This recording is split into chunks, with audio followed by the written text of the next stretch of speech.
राज्यात सत्ता समीकरणाची स्थापना करत होते, सध्या सगळं चर्चा चालू आहे आणि अशा वेळेस काही पुण्यात आहेत. काय नेमकं चर्चा सुरू आहे? कोण मुख्यमंत्री होणार आहे? आपल्या पक्षाला किती पदं भेटले त्याच्यावर काही चर्चा नाही? मला कल्पना आहे महाराष्ट्राच्या जनते इतकीच आपल्या सगळ्यांना ती उत्सुकता आहे.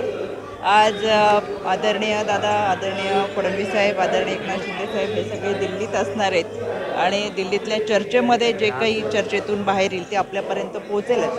त्याच्यामुळे मला विश्वास आहे आज किंवा उद्यापर्यंत आपल्यापर्यंत या सगळ्या बातम्या व्यवस्थित पोहोचतील. काही काल प्रफुल्ल पटेल असेल किंवा तटकरे असतील आणि अमित शहाची भेट घेतली. अजूनही अजितदादा मुख्यमंत्री होतील अशी आशा आहे का? कारण का भाजपकडून जवळपास फडणवीसांचं नाव निश्चित झाल्याचं समजतं. महाराष्ट्राच्या जनतेने महायुती सरकारला भरघोस असं यश दिलं, मतदानातून त्यांचा पाठिंबा दर्शवला आणि मिळालेल्या यशानंतर आदरणीय तटकरे साहेबांनी राज्याचे प्रांताध्यक्ष म्हणून आणि राष्ट्रीय कार्याध्यक्ष म्हणून प्रफुल्लभाई पटेल यांनी पंतप्रधान मोदी साहेब असतील, अमित शहा साहेब असतील यांची भेट घेतली. ही सदिच्छा भेट होती.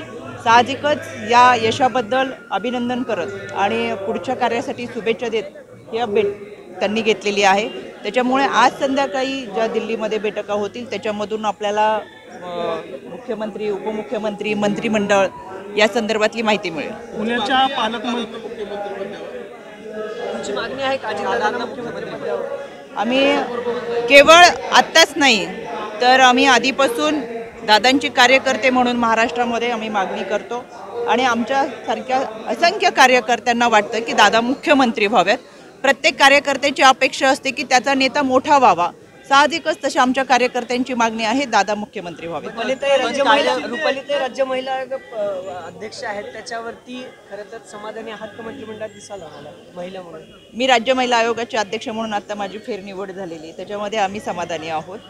त्याच्यामुळे मंत्रिमंडळाचा विस्तार वगैरे हे पक्षश्रेष्ठी ठरवतो. पण लाडक्या बहिणीने एवढे यश दिलं म्हणल्यावर एका लाडक्या बहिणीला मंत्रिमंडळात घ्यायला हवं. याच्यामध्ये आमच्या महिला बालविकास मंत्री ज्यांनी खऱ्या अर्थानं ही लाडकी बहीण योजना राबवली ते आमच्या आदितीताई तटकरे असतील, आत्ता आमच्या सरोजताई आहिरे त्यामध्ये आहेत, 2 महिला आमच्यामध्ये आलेल्या आहेत. त्याच्यामुळे साहजिकच महिला मंत्री म्हणून आपल्याला मंत्रिमंडळामध्ये महिला दिसणार आहेत. त्याच्याबद्दल आपण काही काळजी करू नका. बाबा आढावा उपोषण करत आहेत. मी आत्ता बाबा आढावांची भेट घेतली. त्यांची मी आत्ता भेट घेऊनच इकडं आले आणि इथं नतमस्तक होत दर्शन घेतलं. ईव्हीएमच्या विरोधात खूप मोठा रोष जो आहे तो विरोधकांकडून व्यक्त केला जातोय. काही जणांनी तर भविष्यामध्ये महानगरपालिकेच्या निवडणुका देखील आम्ही बहिष्कार टाकू अशा प्रकारची भूमिका घेतली. कसं बघता या सगळ्या ईव्हीएमच्या? लोकसभेच्या निवडणुका झाल्यानंतर खरं तर यावर ईव्हीएमवर ऑब्जेक्शन घेणं अपेक्षित होतं, पण लोकसभेच्या निवडणुकीनंतर महाविकास आघाडीने जल्लोष आनंद साजरा केला. त्यावेळेस खरं आम्ही ईव्हीएमवरती ऑब्जेक्शन घ्यायला होतं, पण खऱ्या अर्थानं खिलाडू वृत्तीने आम्ही जे काय आहे ते स्वीकारलं. जो पराजय आमचा लोकसभेला झाला तो आम्ही मान्य केला. त्याच्यासाठी सुद्धा खूप मोठं धाडस लागतं, एक खिलाडू वृत्ती लागते आणि पुढच्या 3 महिन्याचा 3.5 महिन्याचा जो कालावधी आम्हाला मिळाला त्याच्यामध्ये खऱ्या अर्थानं कष्टकरी कामगार, शेतकरी, विद्यार्थी, युवक, महिलांपर्यंत पोहोचत असताना आम्ही ही यंत्रणा राबवली आणि हे यश लाडक्या बहिणींबरोबर आम्हाला महाराष्ट्राच्या जनतेने दिलं. आणि आता पराजय झाल्यानंतर महाविकास आघाडीची लोक ही ईव्हीएमवर बोलतात. त्यांनी ते लोकसभेलाच बोलायला पाहिजे होतं, पण ते लोकसभेमध्ये न बोलता, लोकसभेच्या विजयानंतर न बोलता आत्ता पराजय झालाय म्हणून बोलतात. आपण पाहिलं महाविकास आघाडीने पहिल्या दिवसापासून जेव्हा बैठका घेतल्या निवडणुकीच्या निमित्तानं, पहिल्या दिवसाच्या बैठकीमध्ये या तिन्ही पक्षांमध्ये वाद होते, ते अगदी निकालापर्यंत वाद होते. निकालाच्या आदल्या दिवशी सुद्धा मी मुख्यमंत्री होऊ शकतो असं जितेंद्र आव्हाड बोलू शकत असतील तर हे सगळंच हास्यास्पद होतं आणि ही महाराष्ट्राची जनता बघत होती. कारण 288 जागांवरती जर महाविकास आघाडीचं एकमत होत नसेल तर 13.5 कोटी जनतेसाठी ते कधी एकमत करतील हा प्रश्न महाराष्ट्राच्या जनतेला पडला आणि म्हणून महाराष्ट्राने त्यांना डावललं.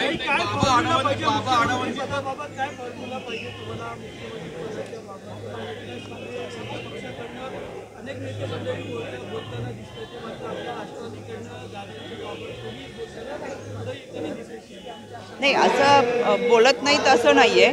खरं तर पक्षश्रेष्ठी आणि महायुती एकत्रित बसून जे निर्णय घेतील ते कार्यकर्ते म्हणून आम्हाला मान्य आहे. आम्ही महायुतीचा धर्म सुरुवातीपासून पाळला आहे, अजूनही पाळतोय. त्याच्यामुळे विनाकारण वाद घालणं हे आम्हाला महाविकास आघाडीसारखं जमत नाही. त्याच्यामुळे जे निर्णय महायुती घेईल आणि पक्षश्रेष्ठी घेतील ते आम्हाला मान्य आहेत. पण कार्यकर्ते म्हणून आमची इच्छा आहे दादानी मुख्यमंत्री भेटून आले. बाबांच्या मागण्या आहेत त्या संदर्भात मी आता बाबांची भेट घेतलेली आहे. खरं तर सदिच्छा भेट होती ही आणि बाबांच्या ज्या काही मागण्या आहेत आता थोड्याच वेळात आदरणीय भुजबळ साहेब सुद्धा या ठिकाणी येतील तर आम्ही परत एकदा त्यांची भेट घेऊन त्यांच्याशी चर्चा करू.